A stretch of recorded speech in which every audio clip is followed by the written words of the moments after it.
I was just sitting here thinking about relationships and how what we do and how we see somebody else affects that relationship drastically. I'll give you an example. We have a sorrel horse named Penny. She was a rescue horse. I've had her about 3 years, and I haven't had a lot of opportunities yet to spend a lot of time with her. Just enough that she barely trusts me. She doesn't trust anybody else. So I thought, I'm going to give her about 10 minutes in the morning, 10 minutes at night. I'm going to get her used to being around where she's not as tense, and that she can learn that a halter is not going to scare her or hurt her. Now, I say that to say, I was down there 2 days ago, and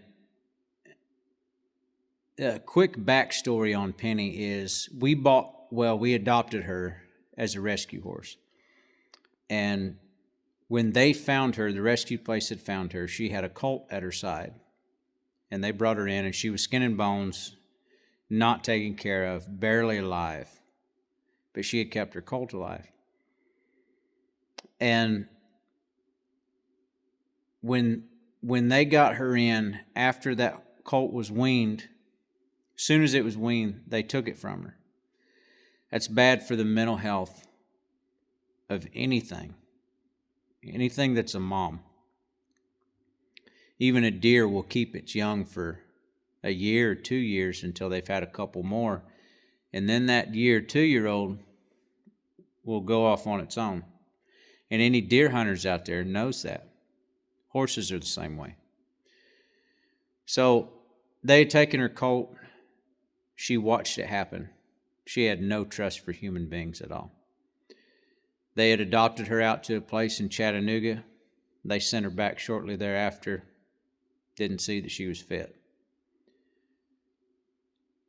I'm not afraid of any animal because none of them's mean. They're not mean. They're just misunderstood, and somebody ain't taking the time. I was down there with her a couple days ago. She gets real tense when the halter's near. So I'm putting the halter up, moving it away, putting it up, moving it away. And while I was doing that, I was thinking about her colt and her. I was almost in tears thinking about, you was a mom, and they took your baby from you.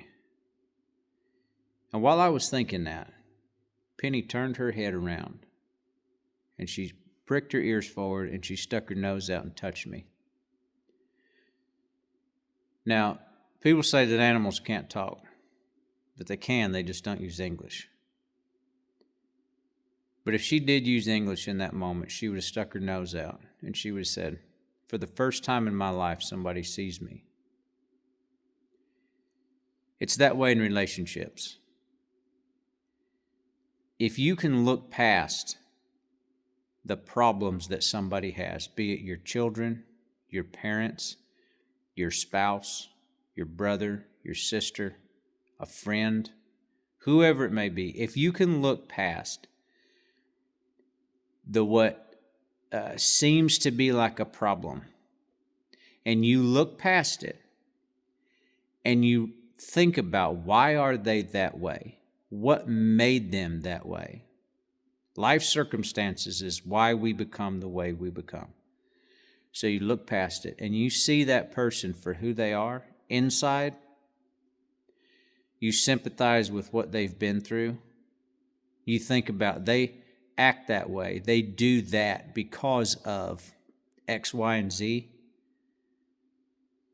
That's how you actually build a relationship, whether it's with your spouse, your son, your daughter, your mom, your dad, a friend, an animal, dog, cat, horse, it don't matter.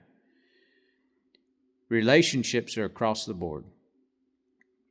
You figure out what it is that has caused that person to be that way, whether they're good, bad, or indifferent, and you see them for who they are. It'll change your life, and it'll change their life. And you'll actually learn to love like Jesus loves. Hope y'all have a good day.